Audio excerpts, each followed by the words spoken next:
Welcome to the Once and Future Author podcast. I'm Stephanie, and I'm joined today by Hayley St. James. Hayley is a Boston born, usually New York based playwright and performer, and a graduate of Marymount Manhattan College's class of 2020. And congratulations, Hayley.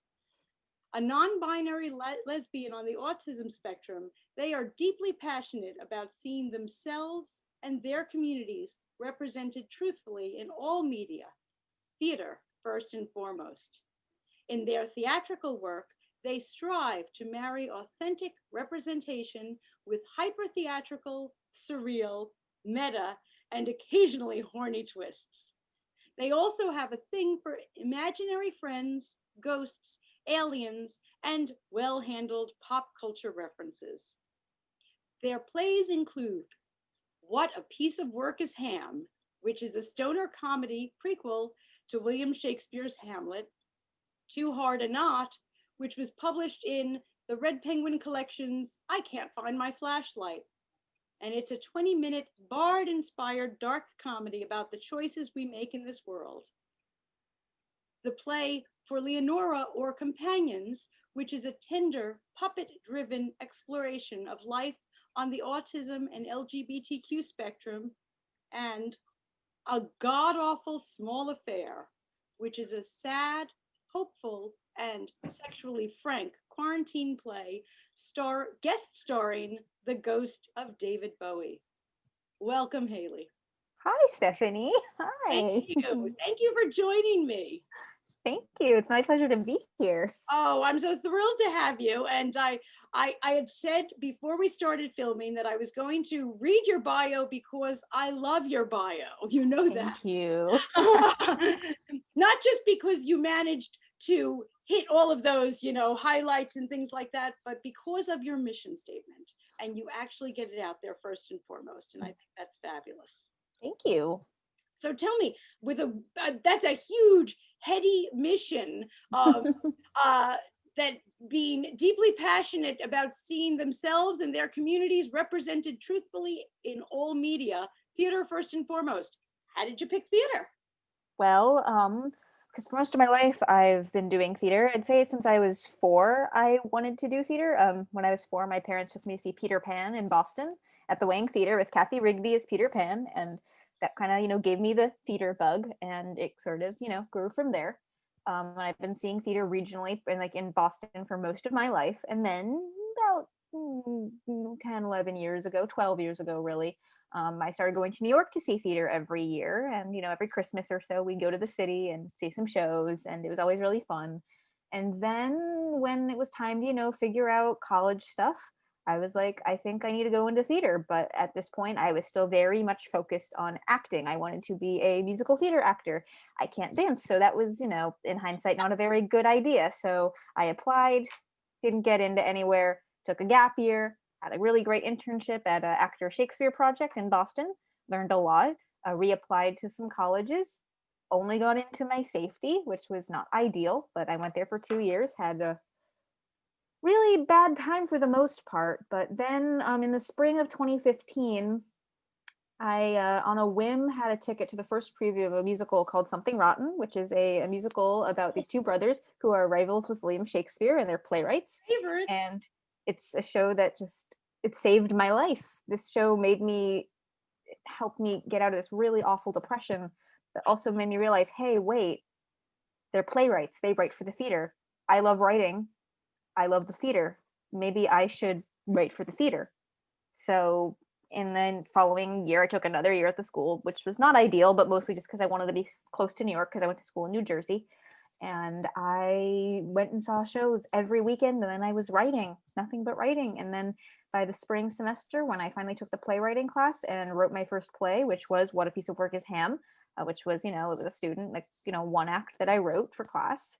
And by the end of that semester, I was like, yeah, no, I'm going to leave the school, reapply to other places, and I'm going to be a playwright. And so I took my second gap year, applied to Marymount, because by that point I was like, yeah, no, this is the only school that I think works for me. And I got in, and I'm just really grateful that I got to spend the past few years of my life in New York learning my craft in a place that I love, Oh, getting to be surrounded by what I love.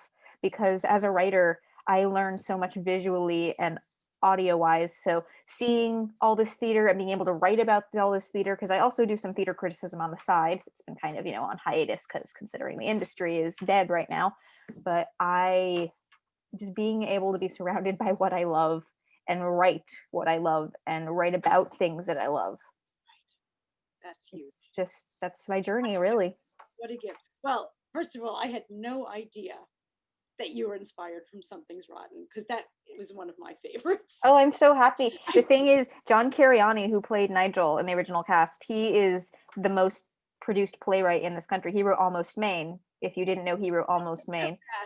Yes, he wrote Almost Maine. I had no idea you wrote Almost Maine. Almost Maine is a very, very special play for me. It's actually crazy. A year ago today, I made a really ridiculous road trip with a friend. We drove 6 hours from New York City to Portland to see, because Cariani was in a production of Almost Maine at Portland Stage.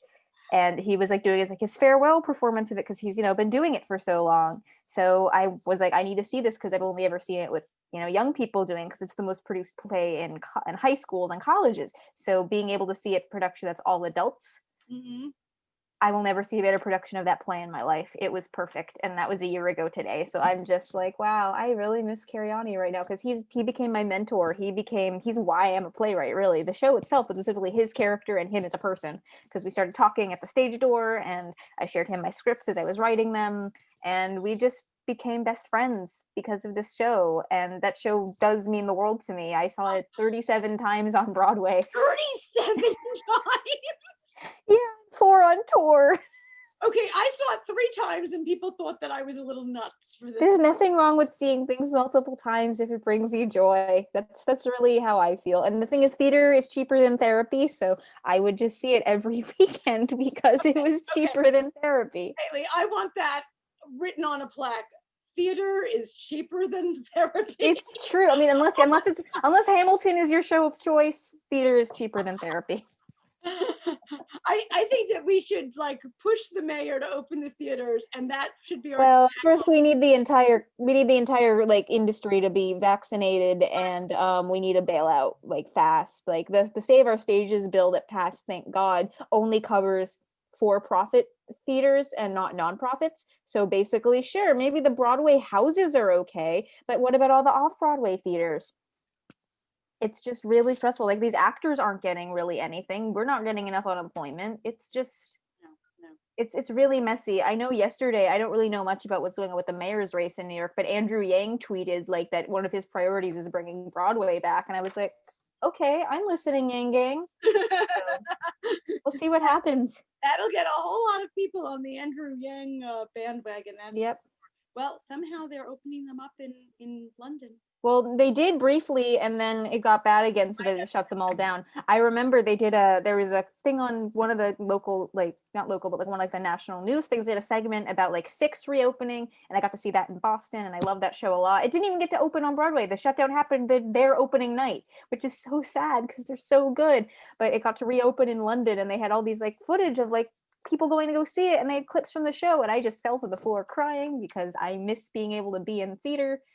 And then 2 days after that it closed down again, so it's real bad. And I know I know UK is on lockdown until May or June at this point, which is at least they're on countrywide lockdown, unlike us. We're just kind of all over the place. Yeah, I mean, hopefully by Wednesday, hopefully things will start to get back to normal. And we hopefully that the sun will come out, and the vaccines are rolling out. My parents are getting vaccinated next week. I'm very excited. Good. We got to get things back on track. Yes, the night that they closed Broadway, I was holding tickets to see Harry Potter Part 1. Oh man, that's a show. I mean, hopefully it'll come back, because I do I'm not as much of a Harry Potter fan as I used to be when I was younger, considering everything J.K. Rowling has said, as a trans person. But I still enjoy that production because of the magic and how the production itself I love. So I hopefully when things come back, you'll be able to see it because it is a wonderful production. I spent a fortune on those tickets. Yeah, I know the day the shutdown, I was on my way because I had a feeling things were going to shut down. I was on my way to get my refund for Caroline or Change. But the show I know I last had tickets for was for Company, which was going to be my graduation present, which I was very looking forward to because lots of my favorite people were in it. And I Yes. mean, it's Sondheim. You can't go wrong for Sondheim as a graduation present. Definitely not. But yes, that's what. And so many of my friends were posting. So where were you supposed to be last night? And we all had, tickets Yep. to something, and there it went. And there it went. But hopefully, Hopefully. I keep hearing that this next decade is going to be like the Roaring '20s. That we're I all mean, healthy and out there, and the theater is going to be buzzed. let's hope that the end of our Roaring 20s isn't the same as the last Roaring 20s. That is almost a history minor, so. Oh gosh, okay, so I guess I better stash some of that cash under the bed and booze too. Yes, let's look at what could be. Let's not go there. Now, I love that you are a playwright, and I am so often, especially on this show, talking to authors, book authors, prose. And I would love for you to speak a little bit about the difference in writing between the two, because sometimes people will come to me and they also will say it about a screenplay. I'm thinking about this and it's kind of like a screenplay, but maybe I should write it like a book, or is it a play, or I don't really know. Can you speak a little bit about the differences? Yeah, well, for me, because I took tea rewriting briefly while I was at Marymount, but I mean, as a playwright, I mostly just write for the stage. Prose is where you basically have to describe literally everything, and there is no room for like imagination on the reader's front, except for like them envisioning what you have written on the page. The lovely thing about writing for the stage is that you just give them some stage directions, some basic character descriptions at the very beginning of the text. It's all just there for the actors and the creatives who end up producing the production end up creating. There's a lot more room to play. I treat scripts as basically blueprints that are for playgrounds.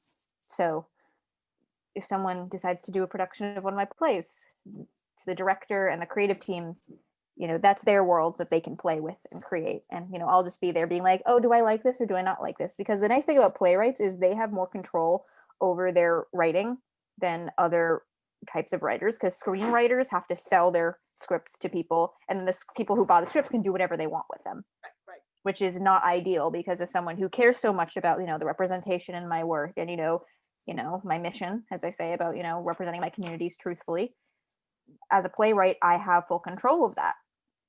If I was a screenwriter and I, adapted one of my plays into a movie or something, and someone bought it, they could, change all the characters and not make them, neurodivergent or make them all straight. And I would absolutely hate that. So that all the time, and that happens in television as well. Yes. Screenwriting, TV writing. Your rights to something, I mean, who knows what's going to happen? For better or for worse. Sometimes they're making good choices. There's a Netflix series on right now called Bridgerton. Yeah. I want to watch it, but like at the same time, I don't want to watch it because like I'm here for like fun period pieces that are super diverse, but like one, I haven't read the books, and just I don't know. I really don't have the mental capacity to watch a lot of TV right now. What I have been watching it, and from what I understand, now I did not read the books, and I should not admit that as a publisher that I did not read the books. It's okay. From what I have heard, while the Netflix production is ethnically diverse, the books are not. That actually wasn't, and that's nothing insulting about the books. Yeah, no, I think TV doing that is that simply wasn't something that was put into the books. The books were historical fiction, and Chandra Rhimes, who is the producer, took the books and said, we can turn it into this. Now, Queen Charlotte, who is the protagonist in this, was most likely at least half African. Well, it's not African American if you're an English. But she's at least okay. That's cool. Yeah, I mean, so it is true, but the author didn't put it in. The television show did, and in this case, I think it was an improvement. But like you're saying, you never know where they're going to go. They could have taken out the diversity. Yeah, and that would honestly be hell. I mean, because Right. that's the thing I do like about. I did read an article yesterday from GLAAD, I think, that said there's exactly 4 writers, like showrunners, who've written the most LGBTQ representation in the media right now. It's the same 4. It's Shonda Rhimes, Greg Berlanti, Lena Waithe, and Ryan Murphy. And they basically these 4 people have a monopoly over all the queer content on television right now. And I can't decide if that's really good or really sad because it's the same 4 writers. I mean, one of them is freaking Ryan Murphy, who I'm very hit or miss with because I think the only show of his that I truly love is the show that he actually has the least creative control over, and that's Pose, because Pose is mostly Stephen Canals, and that's a show that's pretty much entirely just a cast of trans queer actors, and they're all incredible, and that show is brilliant. But other than that, Ryan Murphy is just like, let's cast the same white gay men in everything. And it's just very tiring. And like, at least with Shonda, from what I can tell, because I don't really watch any of her shows, at least she does try to like consistently cast queer people of color. And, I don't know. It's just, I don't watch a lot of TV as much as I used to anyway. Because I mean, I've been so busy writing. I don't watch much TV either, but I'm always a sucker for a good British accent.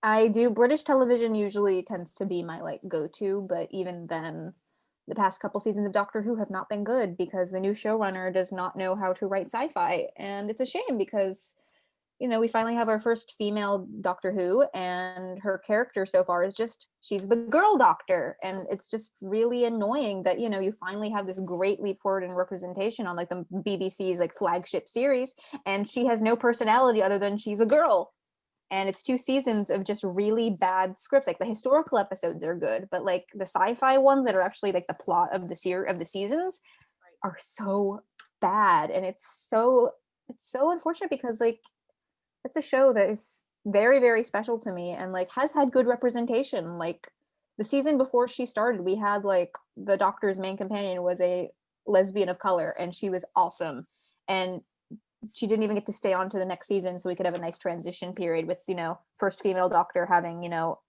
lesbian of color as her companion. That would have been so cool, but no, they're just like, hey, let's give them an old white guy, uh, a black guy, and a Pakistani girl, and none of them have personalities. So you have 4 people on the TARDIS and none of them have personalities. It's That just sometimes so happens, doesn't it? bad. There's a checklist. It's like, yeah, it's diverse, but nobody has personalities because the showrunner doesn't know how to write for these characters. It's a mess because it's a show that meant everything to me. So Now I have to ask you, you the way you described writing for the stage versus writing for the page, I'll call yes, it, that when writing for the stage, you are writing. Oh, your term was so I literally just come up with that right now, but it's a blueprint. blueprint for a playground. Love, love, love that. I love that. I do love that. I cannot believe I said That should be on a T-shirt. I guess. Right there, and then on the back is theater is cheaper than therapy. We can do a whole fashion line, you and I. Oh boy. Oh boy. Go to Redbubble. Let's go. Now, let me ask you a question from a reader's standpoint. Now, Mhm, are you saying then that a reader of prose mhm. has less of their own need or use or imagination than a reader of plays? Like the play reader gets to do more? I mean, because imagination can be different for so many different types of people because everybody perceives their imaginations differently. I mean, as someone who enjoys reading, books, I mean, a lot of my 2 favorite authors of all time are Neil Gaiman and Catherine Valenti, who are, sort of, sci-fi fantasy, just, all sorts of, they're genre writers. They're my 2 favorite genre writers. And the way that they write is so imaginative already, but like even then when you read it you can still put your own like mental idea of like, oh, this is what this character looks like, or this is what this location looks like. And I feel like as a playwright, like it's kind of the same thing. It really just depends on who's reading. I mean, I think everybody is capable of having incredible imaginations. It's just some writers I think can tap into that sense of imagination better. That's really what I think. It's about the writers themselves, I think, more than the readers. Because I've read some stuff that's pretty like not great. I don't really know it just, but then I can imagine stuff and suddenly it's a whole lot better. And So some readers are better at imagination than others as well. yeah. Some readers have a whole thing in their mind going, and others are like, I don't get it. Yeah, and I feel like a lot of these readers who do have like very high functioning imaginations are also really good writers, Mm, or at least very creative in some way, or at least they're very right brained. So right. Now, we were talking about how theater is, I mean, I hate to say gone for the moment, or at least not in yep, the way we like it. yep. Yet you It's only intermission. have, I think, were we putting that on the sleeve of the The sweatshirt? thing is, no, that's what the Broadway League said. That's what the Broadway League said last March, and we're still, this is the world's longest intermission. I know, and that's why they're selling so much booze at the bar, isn't it? Yeah. Yeah, well, hopefully when intermission is over, my thought about the theaters when this intermission is over is that they're going to have only half a house because of spacing, Yep. but they'll charge twice as much. And That's what I'm scared about. But the thing is, I know, the Ratatouille TikTok musical made $2 million for the Actors Fund simply on a pay what you can ticket pricing scheme. And I think that between that and also the fact that they filmed it or made it for streaming specifically, I'm hoping when theaters do come back, more like the unions are a little more lenient and can make shows be able to be streamed so people can pay like however much an actual theater ticket would be, and they could be able to watch it from the comfort of their own home, and it would be right? a chance because we know how well the Hamilton Pro Shot worked. We know how well because people would just buy the Disney Plus subscription just so they could watch Oh, Hamilton. absolutely. People are willing to drop money to watch film theater. National Theater Live has been doing this for years at movie theaters. And then, they started doing it on YouTube for like weekends over the summer, which has been great. And now they have their own streaming service. So you can just pay, however much a month to watch all the National Theater stuff that they have to offer, which is a really good service. Right, and the Metropolitan Opera was doing that The also. Met, the Met, at least the thing is, the Met has been for at least past 40 or something, 40, 50 years, have been filming all of their operas for streaming because they have less unions to go through than Broadway. Mm. They mostly just have to deal with the musicians and it's all to do with the Is it still unions, which is musicians, singers, stagehands? Is it? yeah. I mean, even then, some of the IATSE stuff, sure. I mean, some of all the different, but it's mostly specifically about musicians compared to Broadway, which needs every single union. My last semester at Marymount, I took a class on the business of Broadway, and I did not realize just how many unions had to go into everything. Theater is Broadway is pretty much just a very fancy game of real estate. It's not really so much about finding what shows are actually the most creative or like best. It's all about what's going to make the most money and what is going to like make it worth the fact that we just got access to this building. It's very, very annoying because as someone who does want to see my work produced, I'm not as keen on being produced on Broadway unless like a really cool producer actually wanted to take a chance on my stuff. But I see myself more as an off-Broadway writer. I actually this past season that we basically had, I saw pretty much everything off Broadway, and I saw like 2 or 3 things on Broadway because most of the things that were on Broadway this season I had already seen in Boston. Right, right. Because Okay. this season literally had 3 shows that I saw in the span of 2 years in Boston pre-Broadway. Mhm. So And at least there is something to be said about the creative flexibility that one has off Broadway. Yep. That they really have to water things down. In fact, now you and I bumped into each other outside of Moby Dick, yes, Moby Dick, when it was just the concert version, that was not the full which production. was fabulous. Could talk about that production for hours. Okay, just for any of our viewers who are watching this, if you are ever going to see Moby Dick, the only place to see it is in the room in the Museum of Natural History Under the whale. Under the whale. There is no other place that one should be seeing Moby Dick except under the whale. I mean, yeah, God. I think about that night and the day I saw the show in Boston, the Yes. full show. Because it's just, that is how you do an adaptation. Oh no, it was fabulous. But my thought in both of those, because I saw it in Boston also, Mhm. was, well, enjoy it now because it's not going to look like this on Broadway. I mean, What they have to change to make it sell as many tickets as they need to sell. mhm. You I know, think it would sell simply by creative team alone because Dave and Rachel are now absolutely. very established. Rachel has her Tony. Dave is very beloved, even though he doesn't have any, which is a crime.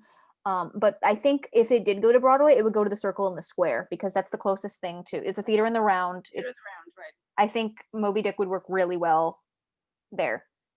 Do you think they're going to borrow the whale from the Museum of Natural History? I don't know. I mean, the thing is, because the set design that Mimi Leanne created that basically made it feel like you were simultaneously on a boat but also inside a whale was very, very, very, very, very effective.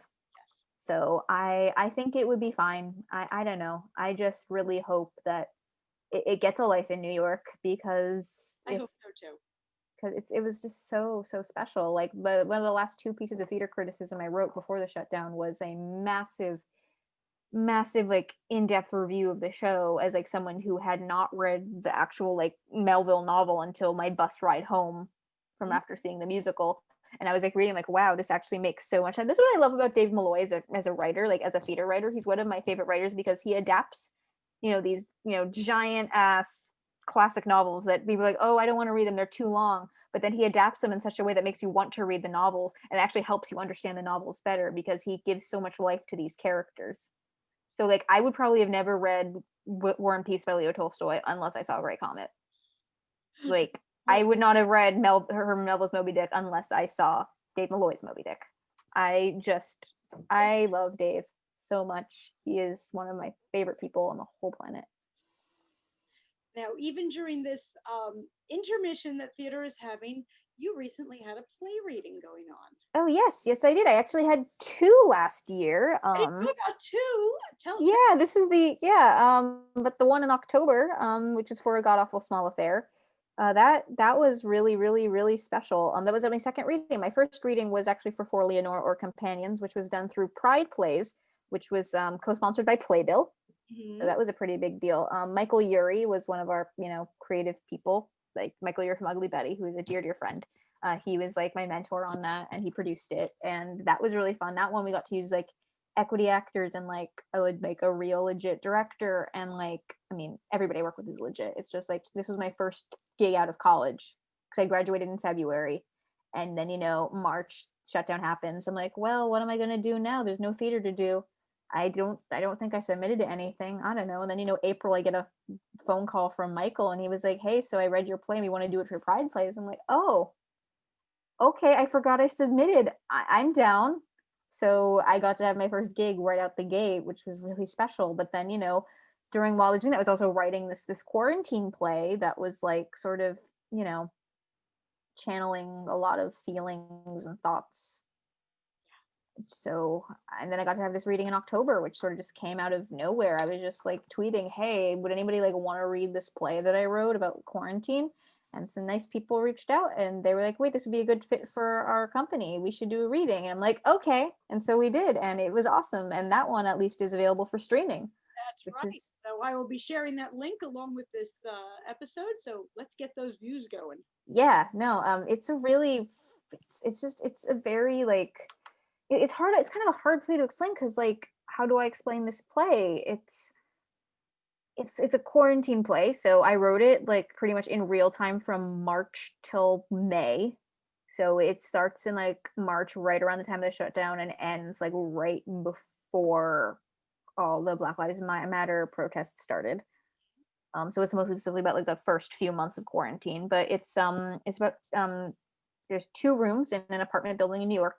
One room is these two lesbians named Jody and Nessa. Jody has come in to visit from out of state, and because of the shutdown, like she can't go home, so she's basically forced to be in a U-Haul situation, which is what us lesbians like to call, when you just casually move in after only a few months of dating. Have not actually been in one of those relationships yet, but it's okay. But so she's in this accidental U-Haul situation with Nessa, and then meanwhile next door there's a non-binary stoner named Luca, who is very, very lonely, who's in a long distance relationship that is in a very rocky place right now because of the pandemic. And they're constantly being visited by the ghost of David Bowie, who is their favorite, their muse, their reason for being. They're just everything. They're their hero, their life, their inspiration, and everything. So it's kind of how these two rooms start off sort of just being character studies, but slowly there's sort of a connection. I don't want to spoil it, but of course not. No. it's very, it's probably the most just intimate and frank piece of writing I've ever written. I pushed a lot of boundaries with myself as a writer writing it, because as just someone who had been dealing with so much, I'm super touch starved, super lonely, just very, very alone during the first months of quarantine, because I was living alone in New York City in my apartment with people who, we didn't really bother each other. I lived with 3 other people and we just didn't really bother each other. I just stayed in my room and wrote, and was very lonely and very touch starved. And I was just like, I need to channel all this yearning into this writing. So I wrote this play, and I mean, it started out really actually as an excuse to write a star vehicle for Lucas Steele, who is in Great Comet, who played Anatole. He's the reason I'm non-binary. I saw him in Great Comet, and I was like, oh, I want that. I want to be you. And it sort of made me realize things about myself. And I'm really grateful that he's just always sort of been an inspiration for me. He was in the last show. He was the last person I hugged, like, before the shutdown, because he was in a show off Broadway called Emoji Land, which was incredibly prophetic, because this is a show that is, on the outside, a very fun musical comedy about, emojis inside a phone. But then it's a show that's also about xenophobia and a pandemic. And Lucas Steele's character, like, causes a virus that, threatens to wipe out the entire emoji community. And so, and like, as the show went on, and the show obviously had to close a week early because of the pandemic, like, every time I saw the show, it got more and more real, to the point where by the end of it, one of the last things Lucas Steele said to me before the show, like, before, we had to part our ways, was Emoji Land was a documentary. I'm like, damn right, it was a documentary.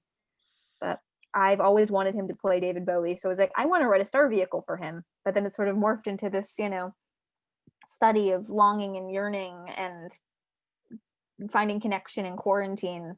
And also it's a piece about being in an open relationship and polyamory, because as someone who has been in an open relationship for 5 years, and cares a lot about healthy representation of people in open relationships, because it's not cheating. It's just, sometimes people have a lot of love to give and like to have multiple partners, and there's nothing wrong with that. And I'm just trying to normalize these things. I'm trying to normalize lesbian relationships on stage that aren't just very like chaste. Like, this is a play that's like a lot about sexuality and relationships, and like how like quarantine brings us closer together in ways we don't expect.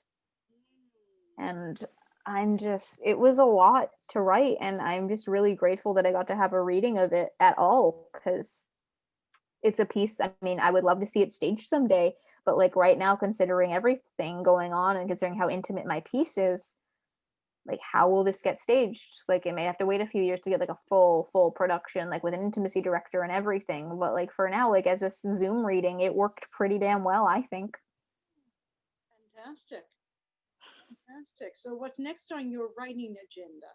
Right now, I'm actually writing a companion piece with the same characters. That's about election week. I'm trying to have that finished by Inauguration Day, because I want it to remain timely. I decided to throw these characters into the, okay, they've been in this like this blissful little bubble, for the past few months. Some dynamics have shifted. One of the characters' parents has COVID now, and it's a lot about, it's a lot about like the generation gap between millennials and boomers, because all my characters, like myself, are millennials, and obviously all their parents are boomers. So it's, interesting to like explore those characters through this lens rather than, specifically the relationship quarantine lens. Right. I'm working on that. I have a lot of ideas planned. My other piece that's in Reality, A Guide to Growing Up, that's an excerpt from a play that's currently a bit on the back burner right now, but that's a one-person play about a young lesbian who is finding that all of her major like milestones in her life seem to coincide with Coldplay songs. Coldplay are my favorite band of all time. I want to keep writing this play, but I want to make sure that the band gives me the okay to keep writing it, because it's music licensing. I tend to write a lot with music because I love music, and my favorite artists tend to give me a lot of inspiration. So I want to at least get their approval or blessing of some kind before I continue writing it, or at least finish it, because it's almost there. What else am I working on? I mean, I have a lot of things planned. I mean, I'm doing a challenge in February to have to write a play a day for 28 days. So hopefully I'll have lots of new material. Play a day, probably 10-minute plays a day, I mean, it's fine. I need more 10-minute plays. If you go to my new Play Exchange account, if you go to my my page, I have my 2 full lengths and a couple, short things, but like not like a lot of 10 minutes. And people love to do 10-minute plays because you can do them on Zoom a lot of the time. They're good for festivals. There's always opportunities for 10-minute plays, and I just don't have many. And I really need to, So now you'll have avert that. Yeah. wow, a play a day. Yeah. Where is this? Where can we find you and Me, read? I'm on Twitter at Hayley St. James, HAYLEYSTJAMES. If you look me up on New Play Exchange, that is I'm Hayley St. James on New Play Exchange. That's really it. I mean, I need to start a website soon. That's my big thing. I need to figure out how to do that. But yeah, that's me. You're smart. You'll figure it out. I'll figure it out. So how do you get inspired with these ideas? You've mentioned music, you've mentioned other actors, Mhm. there. If you're sitting there, I have no ideas where I go next. What do you do? For me, I mean, I just tend to absorb a lot of content, a lot of media that I love. Sometimes I get inspired by other writers. Sometimes I get inspired by like things that I'm super into. Like a big trope in all my work is at least one of the characters tends to have a pretty big hyperfixation on something that I also have a pretty big hyperfixation. But that's also a result of me loving to dramaturge my own work. And so when I want to make sure that my character does truly love something, I also truly love it too. So I go on this massive deep dive. So writing God Awful Small Affair, I was always like fond of David Bowie. Like he wasn't my favorite person ever. I was sad when he passed. I like had listened to his stuff when I was younger, but not like all the time. But in the past couple years, I was like slowly like figuring stuff with gender and everything. And then last year, when I was really seeing Lucas all the time in this show, and I was like, I want to write this thing. I was like, I should like really get into David Bowie. So I did, and it sort of became this massive deep dive to the point where like I honestly can't imagine a time in my life where I didn't love David Bowie. Like he just fits this sort of perfect niche of you are just the inspiration to me as an artist who just wasn't afraid to take risks and break these boundaries and do all this really cool weird artsy stuff in the name of weird crazy art. The way he just sort of just transcended gender, which is something that all I want to do in life is just transcend gender and just be myself without fear. um just he was just such an inspiration. And this year, I mean, last week was the anniversary of his passing, and that was like the first time like that I was like super like invested in everything that was going on. And they released the pro shot of the musical that he wrote before he passed, Lazarus, which was a sequel to The Man Who Fell to Earth, which is one of my favorite movies, which is David Bowie, he's an alien, it's great. I would kill for his hair in that movie. But Lazarus was so brilliant. I'm just so grateful that they waited 5 years until after 5 years since his passing to release it, because I thought that would be appropriate. And I think it was the perfect time, because what a way. It was like a 5-year wait to hear him finally properly say goodbye. But like, I mean, a thing in my play is that David Bowie isn't actually dead, and he's actually an alien, and he's just back on his home planet. He's going to come back when we need him the most. And I fully believe this, like 100%. Like he's still out there, and he's going to look out for us. Like actually, like the night before Trump's Twitter got taken down, it was the day before his birthday. And so I was like, I'm praying to David Bowie. I'm like, you got to just give us something, give us a sign that you're still out there. It's been 5 years and we miss you. And then the next day Trump's Twitter gets deleted. I'm like, thanks Bowie, it's all you, it's all David Bowie. I was wondering who did that. Now I know. It was David Bowie. It was David Bowie. There's also a thing in my play where David Bowie steals toilet paper from the White House, and I'm like, yeah, no, he did that. So Yeah. I know. Well, Yeah. I can't wait to read the election week one. Yeah, I mean, I hope I get to finish it this weekend. That's my plan. I'm gonna have to write a lot, because it's a lot different in terms of structure than the first play, because this play is mostly monologues and very short scenes. First play is mostly lots and lots of scenes with a couple monologues. So it's a lot. I mean, getting back to like my like hyper fixations and my special interests, my play for Leonora or Companions is probably the closest thing to an autobiographical piece I've written, but it's not quite autobiographical. But Nora is very, very special to me, because I mean, I was dead set on writing this play because I love Curious Incident of the Dog in the Nighttime. but it's not perfect autism rep. Like it's very much like traditional, this is a cishet male boy who is autistic and this is how he is. And it's just I love the piece as a production, but like I'm just like, I do wish like, an actual autistic voice wrote this piece and, actually put more, effort into making this character feel more real, because as much as I love the piece, it's very tropey. It's very like, yes, this is how, cishet white autistic boy acts. So I wrote for Leonora Companions as a sort of response to that by writing a piece about an autistic queer woman and her experiences, but also like filtering it through my lens of I love puppetry. I want to write pieces that involve puppetry. So here she has this cool imaginary friend who's a talking hyena, and it's based on a painting. Like this whole idea for this play started because I went to the Met on a day class trip with my playwriting class my first semester at Marymount, and I saw this painting by Leonora Carrington, who's one of my favorite artists. She's a surrealist. And it's this painting of a woman in a chair next to a hyena in this room. And I was like, wow, I love this. What is her story? So I wrote this I wrote this 10-minute scene about her talking to this hyena, and it was almost like she's a psychiatrist. And I was like, wait, I want to explore this more. So I expanded it into a 1-act. And I was like, wait, but it's not even finished and it's only a 1-act. No, this is going to be a full length.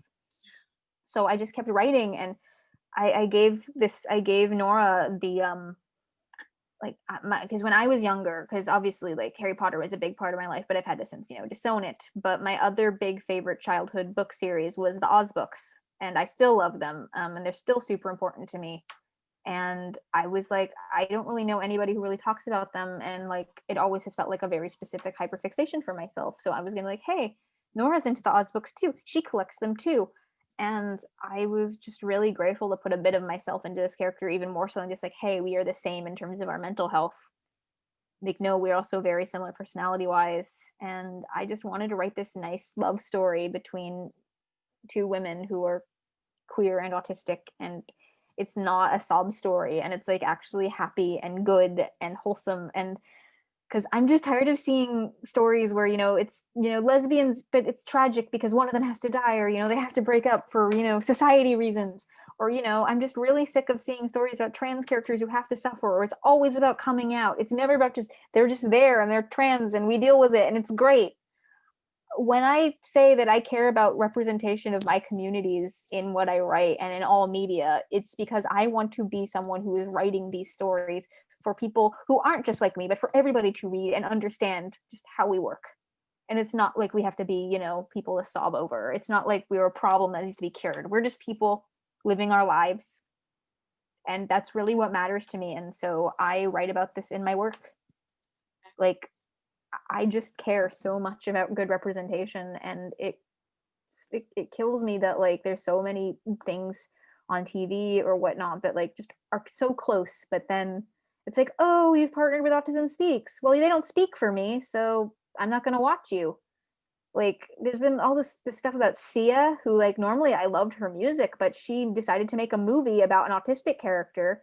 And I've seen that I cannot, it's hard to watch the trailer because it's just so upsetting. But she cast Maddie Ziegler, who's like her normal dancer in like all her videos. She is not autistic, as this, I don't like using functioning labels, but the character is very low functioning. And she cast, and she's like, oh, we tried casting autistic actors, but they weren't very good. And I'm like, so she cast Maddie, which is nepotism because she's in everything Sia does. And Maddie clearly wasn't happy doing this, but Sia keeps saying no, she has to be in all my stuff. And then so many people in the autism community, myself included, have been tweeting at Sia telling her that what she's doing is incredibly ableist. And then Sia goes out and says to all the people who are like harassing us that I love you, keep going. Which, if you know what's been going on the past week, lots of echoes there. And I'm just like, Sia, please stop. Like, I'm boycotting this movie, and it's just, this is the opposite of the kind of representation we deserve. And it sucks because there's so many people I love in this movie. Like Leslie Odom Jr. is in this movie, and like he's great. And it's just like, no, you cannot be doing this. So I'm just fighting to have my work seen and just enjoyed by people because I want good representation. It's really simple. There is no us without us. You can't write stories about us without us.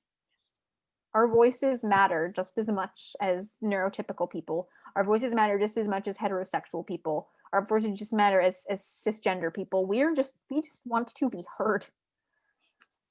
I know I get very passionate about this. It's all I want in this industry, the writing industry, the media industry in general, performing arts. It just matters a lot to me. It does. And it matters a lot for all of us. Just not everybody knows it yet. Fortunately. But I love the passion. You know that I love the passion. That's why I've said to you, I love that I can see the passion right there in your bio. And good for you for putting it out there on the very first line. We should all put our passion out there on the very first line. You're awesome. I agree. Thank you, Stephanie. Awesome. Please do me a favor and keep me up on things. For anybody who is watching or listening, I have shared the link to A God Awful Small Affair by Hayley St. James, so that you can watch the play now that you have met the person, and watch the play and know down the road. I remember when, and and follow this rising star. Thank you so much for joining me on Once and Future Author Podcast.